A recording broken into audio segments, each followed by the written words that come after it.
Sarah Barry Ellis. Tuesday morning now, 8:35, Magic in the Morning. I'm Jeff Garfield. Mike Barrett in for Good Policies. Hi, my friend. Good morning. How are you? I'm well. You asked me earlier if I'm concerned about the coronavirus. I had the coronavirus when I was in my 20s. Yeah, me too. It was always with a Lyme in it. Hit me every morning. Every morning. Well, not every morning. I know you shouldn't make light of that, but I've seen the post on Facebook, so it's in my head. Yeah, so that's one of the things in our prep this morning, too. I figured somebody else could come up with a way to do that. But we're also talking in the news here about fire safety. And yeah, your headline this morning that you just had in your newscast, really a great prompt for a discussion. That's right. All right, folks, real quick, Mike and I are going to talk about your safety for your family here. But New Hampshire and Vermont American Red Cross Association is providing free smoke detectors and carbon monoxide detectors. It's an important time of year. I'm going to use this as just a little soapbox moment. Go here ahead. Too. We've coordinated with St. Jay and Linneville Fire Departments to have them come in this Friday and talk about this very subject with our listeners at 8:35. So let's talk about it. It's important to have, and I'm talking, we'll start with your own personal residence, all right? Because there's two ways that this will be impacted with insurance. So your own personal residence, all right? So you have your home, secondary, primary, whatever the case may be.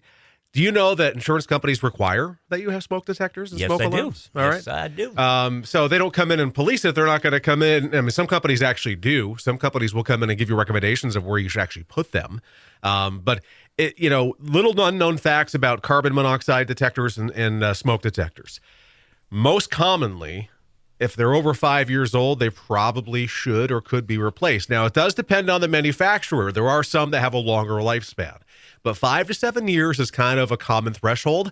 Now, there's an updated model that's been around for a few years, the 10-year lithium-ion version, which I highly recommend, because that's going to last you a long time.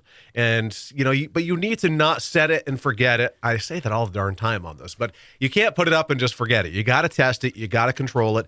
I have hardwired ones that I replace the batteries in, right? Twice a year. Because I want to make sure that my family is protected. So that's a common thing that you should do. There are lots of families and businesses out there that do exactly as you just mentioned, okay? They've got the hardwired ones. We do where I live, okay? And they have the battery backup. Mm-hmm. They change their batteries when they change the clock. Yes. Okay? Good practice. So that it's always done that way. And folks, if you're wondering why all of a sudden out of the middle of nowhere, chip, yeah, chip, you hear that sound?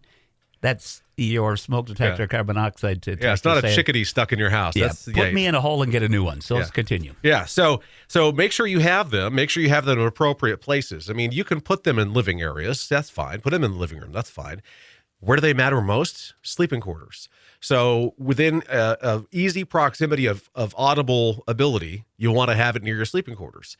And ideally you would like to have them on all floors too, because where the most fires start, where the furnace of the wood is. And that's not, it's most commonly in the basement. So, and with these new ones, they all are interconnected wirelessly. That's why we love technology, right? So while we talked about having the interconnected hardwired ones, many of the new ones out there are going to be able to speak to each other wirelessly. So if you have one in the basement and it goes off, it's going to alert you on the top floor, which is incredibly awesome to have. Be aware there's a couple of types.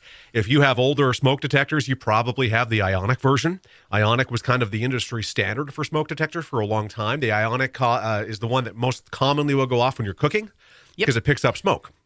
Because it's a smoke detector. It's doing its job, right? The photoelectrics are newer models. That's the newer technology. It's been around for a while, but it's a newer technology in the grand scheme of things.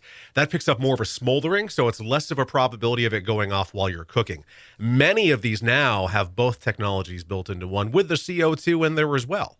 And you want to have the CO2, at a level that is recommended.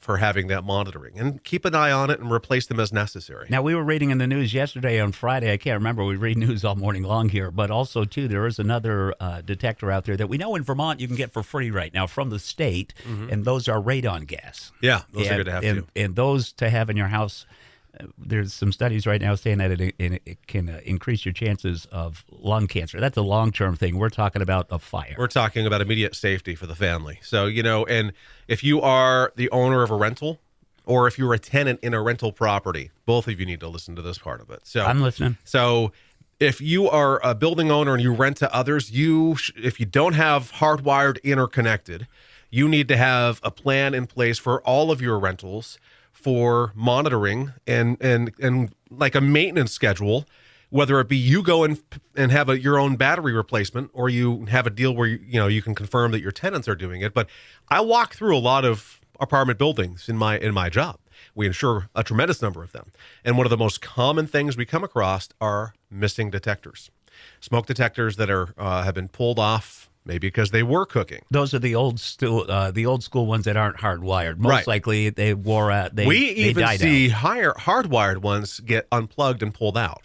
So have a maintenance schedule, have a conversation with your tenants, maybe get the ones that are tamper-proof so that they can't do that. But it's incumbent upon you as the property owner to make sure that's in place. Because here's a worst case scenario. You have a fire that takes out your apartment building. You have 3 tenants in your apartment building die or become horrifically injured in the process. So a high probability you're going to court. A high probability because they're going to get sued by the loved ones for their loved ones perishing. One of the first things that any lawyer is going to say is, what did you have for fire protection in the property? They're going to be looking for your egress. Did you have appropriate egress to get out? Did you have proper smoke and carbon protection in the house? These are things that if you answer incorrectly, you might as well just tell your insurance company to cut a check. You also mentioned last week that a fire extinguisher.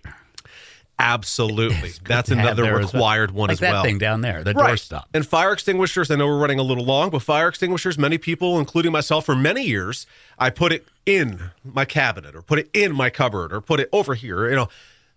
Truth be told, fire extinguishers should always be on their way to an exit. So if you this one's actually a good example here in your studio. This is right by your door. So you have a point of exit. So if you're not successful with your fire extinguisher, you're still safely going to get out of the building. Where if other people have them in different places, you may have to be going to search for your fire extinguisher going through the problem area versus being able to get out. Well, this example that we're using in the studio here, we're on the 2nd floor.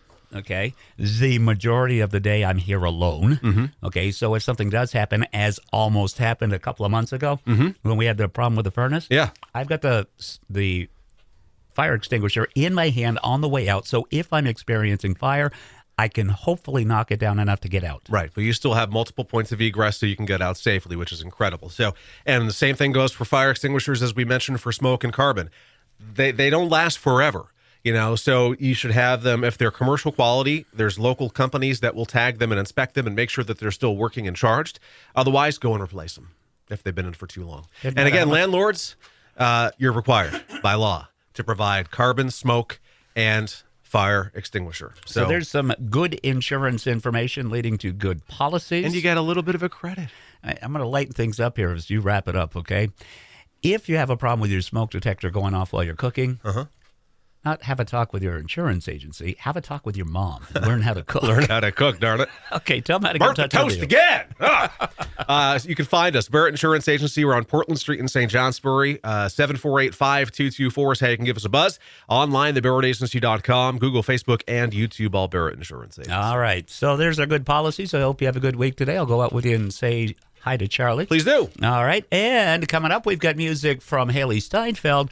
And the gal that Billie Eilish said should have gotten the Grammy for Album of the Year.